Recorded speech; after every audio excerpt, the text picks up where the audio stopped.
안녕하세요. 자, 오늘은 박인로의 누앙사라는 가사를 공부하려고 합니다.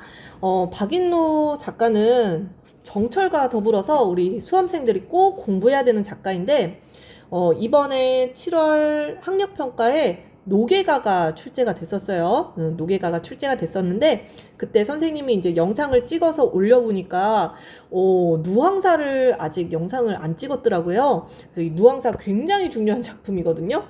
지금 몇 년째 수능의 출제, 거의 뭐 영순입니다. 그래서 언제든 나올 수 있는 가사 작품이고요. 요거 이외에도 이제 뭐 선상탄, 태평사, 이게 이제 박인로가 쓴 가사입니다. 가사. 이 선상탄이랑 태평사는 전쟁 가사예요. 그래서 공부해본 친구들은 한 번쯤 들어봤겠지만 박인로라는 작가가 임진왜란 때는 수군으로, 지금으로 얘기하면 해군으로 참전했던 분이기 때문에 그 참전했던 그 경험을 바탕으로 가사를 썼습니다. 그래서 선상탄, 뭐 배 위에서 탄식한다 그런 뜻이겠죠, 그죠? 태평성대를 꿈꾸는 그런 태평사, 이런 노래들이 있어요. 이 중에서도 그래도 수능에 출제될 가능성이 가장 높은 건 누황사라고 꼽습니다. 누황이라는 제목은요, 누추한, 아주 누추한 곳, 이런 뜻이에요. 그래서 가난한 삶에 대한 노래입니다. 임진왜란 이후에 굉장히 궁핍하게 살아갔던 그런 조선 후기 사회의 그런 생활상을 잘 담아내고 있는 가사예요. 전체적으로 이 가사의 그 특징을 좀 이야기하자면은, 이 가사는 특이하게 전기 가사와 이 후기 가사의 특징을 모두 갖고 있는 가사라고 볼 수가 있습니다. 이 전기에, 그러니까 조선 전기에 양반 사대부들의 가사는 대부분 이런 강호가도, 자연을 즐기면서 뭐 이런 노래들 있죠. 굉장히 유교적인 이상을 추구하는 그런 노래들, 되게 상투적인 그런 한자 어휘들, 이런 거 사용하는 가사들이 많았단 말이에요. 이 특징도 갖고 있으면서 조선 후기 가사의 특징도 함께 가지고 있어요. 한자어 많이 사용했다라고 했잖아요. 일상 언어도 굉장히 많이 사용을 합니다. 중간에 그 대화 나누는 부분들이 나오거든요. 굉장히 사실적이고 구체적인 그런 생활상들이 그려져요. 이런 모습들. 또 가사라고 하면은 사음보의 연속체라고 이야기하잖아요. 근데 중간중간 읽어보면은 사음보보다 길어지는 부분들이 있어요. 뭐 오음보, 육음보 뭐 이런 식으로. 그래서 정형률을 대체적으로는 지키고 있지만 중간중간 파격 운율이 드러난다라는 이런 후기 가사의 특징도 같이 갖고 있는 게 바로 누황사입니다. 그래서 누황사가 전기 가사에서 후기 가사로 넘어가는 과도기적인 그런 특징을 가지고 있기 때문에 굉장히 문학사적으로 의의가 있다. 지금 이 작품이 중요하다는 얘기를 굉장히 길게 한 거예요. 자, 그러면은 이제 여기까지만 얘기하고요. 우리 본격적으로 작품을 해석을 해볼게요. 전문을 다 가지고 왔고요. 작년, 그러니까 2023학년도 수능을 대비하는 수능 특강에는 서사 부분이랑 여기 앞에 있는 서사 부분이랑 뒤에 결사 부분이 나왔었어요. 그래서 이 서사 부분과 결사 부분은 작년 수능 특강에 나와 있는 본문을 기준으로 선생님이 이렇게 활동지를 만들어 봤습니다. 자, 이렇게 현대어로 풀이되어 있는 거 아래에다가 이렇게 바로 볼 수 있게 해놨고요. 가끔 뭐랄까, 이 본문, 제가 올리는 이 활동지를 보고 싶다라는 그런 댓글이 가끔 달리는데요. 블로그에도 올리고 있습니다. 그래서 블로그에 들어가 보면은, 선생님이 필기한 거 그대로 캡처해서 올려놨으니까, 궁금하신 분들은 블로그도 참고해 보시면 좋을 것 같아요. 보겠습니다. 어리고 우월할 건 이내 위에 더는 없다. 자, 지금 화자가 등장하고 있죠? 자, 나가 등장하고 있어요. 자, 근데 나를 어떤 사람인지를 소개를 하냐면요. 어리고 우활하다라고 이렇게 소개를 하고 있어요. 어리다라는 거는 이 중세어에서는 어리석다라는 뜻이었어요. 그죠? 훈민정음에도 나오잖아요. 어린 백성이 이르고자 할 배, 뭐 이런 식으로 어리석다라는 뜻이고요. 우활하다라는 거는 세상 물정을 좀 잘 모르는 뭐 이런 뜻입니다. 그래서 이 나를 굉장히 겸손하게 낮추어 표현한 거라고 보시면 될 것 같아요. 그래서 굉장히 어리석고 이 세상 물정도 잘 모르는 이 내 위에 더는 없다. 최상급 표현이죠. 내가 굉장히 어리석고 세상 물정을 잘 모른다. 그런 뜻입니다. 자, 나에 대해서 소개를 한 부분이었고요. 길흉화복을 하늘에 붙여두고 라고 했어요. 길흉화복 가끔 들어보셨죠? 그죠? 길하고 흉하고 화를 당하고 복을 받는 거. 이런 거 뭐 운이 좋고 나쁘고 뭐 이런 겁니다. 자, 그래서 길흉화복은 어디에? 다 하늘에 맡겨두고 라는 얘기예요. 바로 운명론적 세계관 드러나는 부분입니다. 이 노래가요, 이 운명론적 세계관을 바탕으로 두고 있어서요, 이 운명론적 세계관이 뒤에 결사 부분에도 나옵니다. 그래서 다 하늘의 뜻이야. 하늘에 맡겨두고요. 누항 깊은 곳에 초막을 지어두고 풍조우석의 썩은 짚을 땔감 삼아 닷돛밥 서홉죽에 연기도 하도하이샤. 자, 지금 공간적 배경 나왔죠? 누항사 제목입니다. 그죠? 누항 깊은 곳에, 아주 누추한 곳에 초막을 지어두고, 바로 화자가 살아가는 공간, 이렇게 보실 수가 있겠죠? 자, 지금 공간적 배경이 나왔어요. 자, 근데 공간적 배경이 요 두 개만 봐도 그렇게 막 풍족하다라는 느낌은 못 받으시죠? 그죠? 누항이라는 단어 자체도 그렇고요. 초막, 초가집을 지어두고 라는 얘기입니다. 거기에다가 풍조우석에 아침에 막 바람 불고요. 저녁에 비가 내릴 때 썩은 짚을 땔감 삼아. 짚이 썩었어요. 불이 잘 붙을까요? 잘 붙지 않겠죠. 그죠? 썩은 짚. 그래서 누항, 초막, 썩은 짚, 하나 더. 닷돛밥, 서홉죽. 무슨 뜻인지 잘 모르겠어도 이 밥이나 이 죽이 굉장히 적은 양이겠구나 라는 것을 알 수가 있겠죠. 초라한 음식 적고, 초라한 음식을 의미합니다. 자, 그래서 적고 초라한 음식인데 이 음식을 만드는데 연기가 하도하이샤 많기도 많구나 라는 뜻이에요. 이런 시어는 고전 시가에 자주 나오는 부분이니까 해석할 줄 알아야 될 것 같습니다. 하다라는 게 많다라는 뜻이에요. 그래서 많기도 많구나. 음식 만드는데 연기만 잔뜩 난다. 뭐 이런 얘기입니다. 자, 그래서 요런 단어들, 네모 박스에 놓은 단어들은 이 화자의 생활상을 알 수 있는 부분이에요. 굉장히 궁핍하고 곤궁한, 가난한 그런 삶을 살고 있다라는 거죠.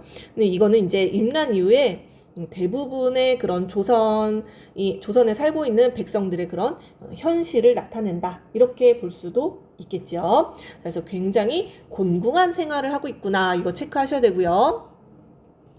자, 얼마 만에 받은 밥도 얼마 만에, 그러니까 자주 먹지 못했나 봐요. 그죠?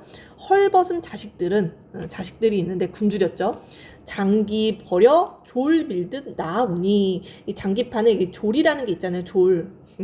이 졸이라는 이 장기가 막 밀듯이 나오니, 이거 비유를 한 거죠. 얼마나 배고프면, 그죠? 밥을 보자마자 막 나오는 거예요. 인정천리에, 사람의 정으로서 차마 혼자 먹겠는가? 라는 얘기입니다. 아버지로서 도저히 나 혼자 밥을 먹을 수가 없다 라는 얘기죠. 자식들에게 밥을 양보하는 부분입니다. 덜 데운 숭늉에 빈 배를 속일 뿐이로구나 라고 했어요. 아주 다 식은 숭늉만 먹을 뿐이다 라는 얘기예요. 그래서 덜 데운 숭늉, 이런 것도 사실은 그렇게 막 배부른 그런 음식이 아니죠. 그래서 이런 것도 이 곤궁한 생활상을 알게 해주는 시어라고 볼 수가 있겠습니다. 자, 그래서 덜 데운 숭늉만 먹고 지낸다라는 얘기겠죠. 자, 그래서 생애가 이러하다 장부의 뜻을 옮길런가 라고 했어요. 자, 이 부분 중요합니다. 자, 이 부분 중요한데요. 자, 생애가 이러하다. 지금 생애는 굉장히 곤궁하고 가난한 그런 현실이란 말이에요. 그래서 가난하다라고 해서 장부의 뜻을 옮기겠는가 라고 했어요. 이 장부의 뜻이라는 거는 아주 원대한 그런 이상을 얘기하는 거겠죠. 자, 화자가 추구하는 가치인데요. 바로 여기에 네 글자로 딱 나와 있네요. 안빈 일념을 적을망정 품고 있어. 내 마음에 품고 있다라는 얘기입니다. 자, 안빈 일념, 이거 뜻 알아야 되겠어요. 빈, 가난하지만 안, 편안히 즐기며 살려고 한 일념, 이 생각입니다. 생각. 그래서 안빈 일념, 바로 화자가 추구하는 가치에 해당되고요. 이 시의 전체적인 주제라고도 보실 수가 있어요. 이거 비슷한 말로 우리가 뭐라고 하나요? 안빈일념, 안빈낙도라는 말이 있죠. 가난함을 오히려 그냥 편안하게 즐기는 겁니다. 그래서 안빈일념, 안빈낙도, 바로 화자가 추구하는 가치예요. 꼭 기억을 해주셔야 되는 시어입니다. 자, 그래서 적을망정 늘 마음속에 품고 있어요. 수의로 살려하니, 수의라는 거는 옳은 일, 그러니까 뭐예요? 내가 쫓고자 하는 이상, 바로 안빈일념. 요렇게 연결 지어 보실 수가 있겠죠? 안빈일념으로 살아가려고 했지만 날로조차 저하다라고 했어요. 저하다라는 거는 뜻대로 되지 않는다, 이런 뜻입니다. 저하다. 그래서 뭐예요?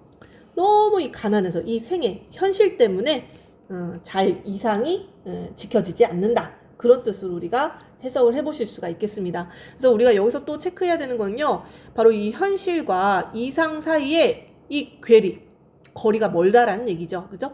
괴리를, 내적 갈등을 겪고 있구나, 이렇게 우리가 체크를 해볼 수가 있을 것 같아요. 자, 계속해서 형편이 좋지 못하다라는 정보들을 줍니다. 자, 가을이 부족거든 봄이라 유여하며 주머니가 비었거든 병에는 담겼으랴 라고 했어요. 뭐뭐 하거든 뭐뭐 하며, 뭐뭐 하거든 뭐뭐 하랴, 대꾸법 사용됐고요. 그죠? 담겼으랴, 서리법도 사용이 됐어요. 자, 가을도 부족한데, 사실 가을은 추수의 계절이잖아요. 가장 풍족해야 되는데 가을이 부족하다라는 거는 그만큼 형편이 어렵다라는 얘기입니다. 봄이라고 유여하랴? 거꾸로 읽으시면 돼요. 여유가 있겠느냐? 여유가 없다라는 얘기예요. 형편이 좋지 못하다라는 얘기고요. 주머니가 비었거든, 주머니에 든 게 없는데 병에는 담겨 있겠느냐라는 얘기예요. 병에 뭐가? 술이 담겨 있겠느냐라는 얘기입니다. 술이라는 게 조금 뭔가 있어야, 여유가 있어야 술도 마시고 그러지 않겠어요? 병에도 아무것도 없다, 이런 얘기입니다. 그래서 형편이 좋지 못하다라는 거, 이런 통사구조의 반복, 대꾸라는 거는 통사구조의 반복 안에 들어가는 거예요. 그죠? 통사구조의 반복을 통해서 강조하고 있는 겁니다. 자, 다만 하나 빈 독 위에, 안 그래도 비어 있는데, 그죠? 아무것도 없어요. 어른 털 돋은 늙은 쥐는 탐욕스럽고 멋대로 구니 대낮에 강도 같다라는 얘기입니다. 자, 지금 늙은 쥐를 강도라고 이야기를 했어요. 왜? 안 그래도 아무것도 없는데 거기에 이 늙은 쥐가 와가지고 막 다 훔쳐먹는다, 이런 얘기입니다. 그래서 겨우 얻은 것을 다 쥐구멍에 빼앗기고 이 늙은 쥐에게 빼앗겼다라는 얘기입니다. 석서삼장을 시시로 음영하며, 음영이라는 건 시를 읊조리는 겁니다. 때때로 시를 읊조리는데 어떤 시냐면 석서삼장이라는 시예요. 자, 요거는 연결을 좀 해보셔야 될 것 같은데요. 석서삼장은 세금을 많이 거두어 백성을 착취하는 것을 풍자하는 풍자시입니다. 풍자시. 그랬을 때 이 늙은 쥐를 보고 석서삼장이라는 시를 떠올렸다? 풍자시를 떠올렸다? 라는 거는 이 늙은 쥐가 바로 무엇을 의미하는구나, 백성을 착취하는 탐관오리를 빗댄 대상이구나, 연결 지어 볼 수 있을 것 같아요. 자, 늙은 쥐 강도라고도 표현했고요. 석서삼장에 나오는 탐관오리 같구나 라는 얘기입니다. 그래서 이런 부분도 조선 후기의 그 전쟁 이후에 굉장히 백성들이 힘들게 살아가던, 백성을 착취하는 탐관오리가 많았다라는 것을 나타내어 주는 부분이다, 이렇게 볼 수가 있을 것 같아요. 자, 그런데 화자가 할 수 있는 일이 별로 없어요. 탄식 무언하며, 무언, 말없이 탄식, 화자의 정서 나오죠. 탄식하는 겁니다. 그죠? 머리를 긁을 뿐이로구나. 이 중에 탐욕스러운 악기는 다 내 집에 모였구나 라고. 이건 좀 과장되어 있는 거죠. 그죠? 내 집에 악기들이 다 탐욕스러워서 내 집에 있는 게 없다라는 얘기입니다. 있는 재산이 없어요. 자, 그래서 빈곤한 인생, 계속해서 화자의 처지 나오죠. 그죠? 빈곤한, 가난한 인생이 천지간에 나뿐이라. 이것도 약간 과장되어 있네요. 내가 가장 가난하구나, 이런 얘기예요. 기한이 절신하다 일단심을 잊을런가 라고 서리법 사용했네요. 일단심을 잊을 수 없다라는 얘기겠죠. 아까 어디였죠? 여기 현실과 이상의 이 괴리감에 대해서 이야기를 했잖아요. 여기서도 드러나죠. 기한이 절신. 이거는 현실이에요, 현실. 기한, 배고픔과 한, 추위입니다, 추위. 추위. 그래서 이 배고픔과 추위가 절신, 몸을 괴롭힌다라는 뜻이에요. 그래서 이거는 현실이죠, 현실. 일단심이라는 거는 바로 아까 이야기했던 안빈일념이라는 이상을 얘기해요. 그래서 현실이 너무너무 괴롭지만 이 이상을 잊으면 안 된다라는 어떤 다짐이겠죠. 그죠? 일단심을 잊을런가, 잊지 않겠다라는 얘기입니다. 자, 그래서 서사 부분이 여기까지 정리를 해볼 건데요. 자, 이 길흉화복이라는 거는 하늘에 그냥 맡기고, 내가 어떻게 살아가든 그냥 운명에 맡기고, 나는 안빈낙도, 바로 안빈일념하고자 하는 이 이상을 쫓고자 하는 그런 마음을 노래하고 있다. 이렇게 정리를 해볼 수가 있겠습니다. 자, 그런데 이 현실이 너무 궁핍하고 힘드니까요. 언제를 떠올리느냐? 여러분들은 힘들 때 언제를 떠올리겠어요?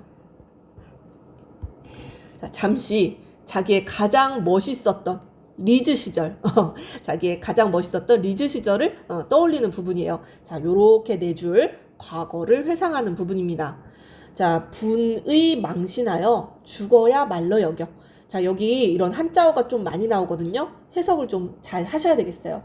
분의 망신하다라는 거는 의에 분발하고 망신, 내 몸을 잊어. 내 목숨도 다 바쳐서, 그죠?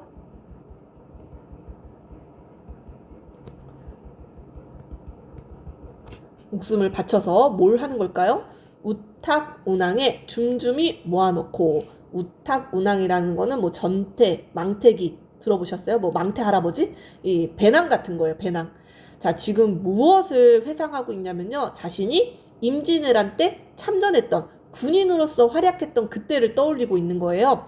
그래서 이 우탁운항은 그냥 군인의 배낭 정도로 생각을 하시면 되겠습니다. 군인의 배낭. 줌줌이 모아놓고, 뭐 이렇게 전쟁 나가려면 도구가 필요하잖아요. 막 이런 걸 배낭에다 이제 전쟁 짐을 싼 거겠죠. 그죠? 병과 오제. 여기 나오네요. 그죠? 병과 오제. 바로 임진왜란 5년입니다. 5년. 자, 지금 과거를 회상하고 있는 부분이에요. 임진왜란 5년을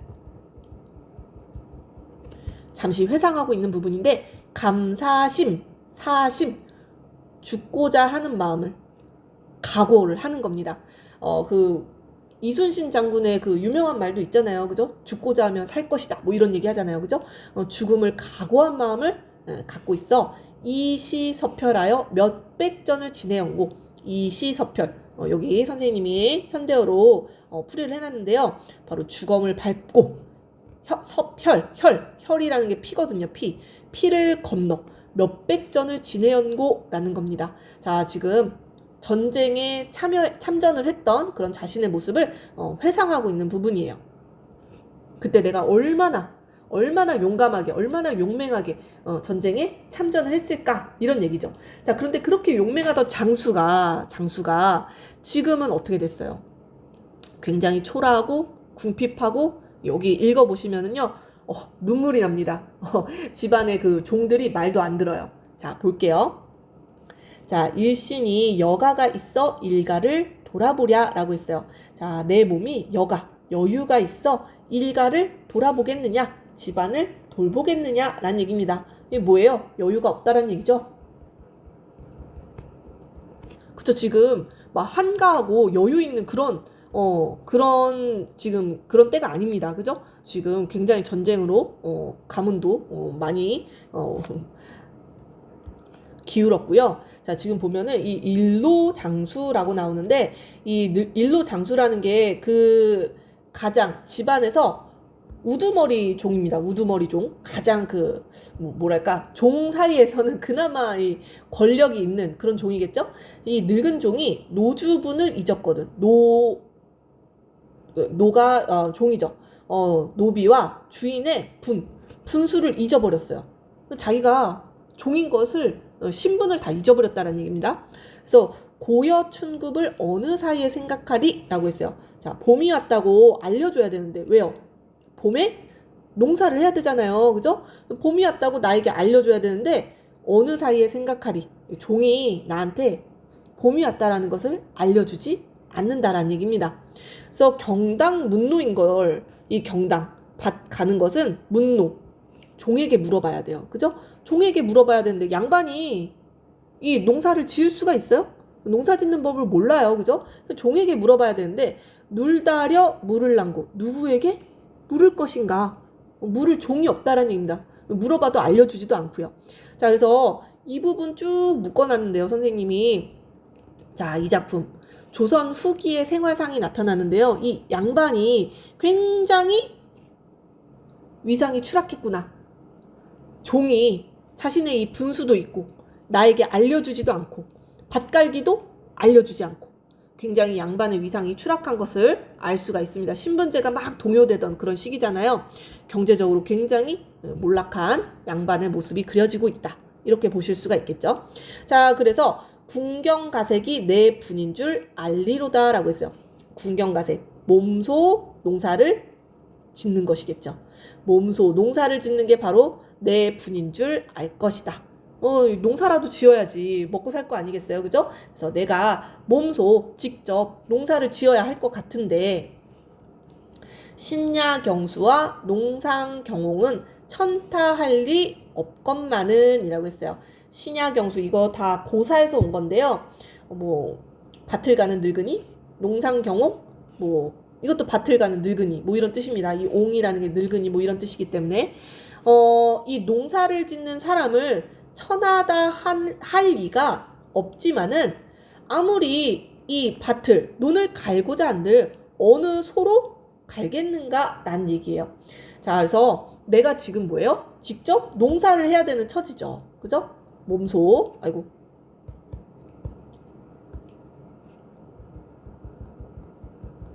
농사를 지어야 하는 처지다라는 겁니다. 이 종들이 안 도와줘. 그지? 노비들이 도와주질 않아요. 그죠? 자, 그런데 문제가 뭐예요? 어느 소로 갈겠는가 라는 얘기입니다. 자, 지금 소가 없어서 난처하다. 자, 이 부분 내용 이해하셔야 돼요. 그죠? 자, 이 부분은요, 바로 양반의 위상이 추락해서 이 노비들이 알려주질 않아요. 농사를 어떻게 지어야 되는지 농사도 해주질 않고요. 그래서 직접 내가 농사를 지으려고 하는데 직접 농사를 지었던 그런 사람들도 있대. 양반 중에. 그래서 천하다 할 리 없지만 내가 몸소 농사를 지으려고 하는데 소가 없구나 라는 얘기입니다. 그래서 어느 소로 농사를 짓겠는가 이런 얘기겠죠. 소가 없어서 농사를 짓지 못해. 자, 그 다음에 이어지는 내용이 여러분들이 아마 한 번쯤 들어본 내용입니다. 이 소를 빌리기 위해서 옆집에 사람을 찾아가는데요. 어떻게 됐는지 한번 볼까요?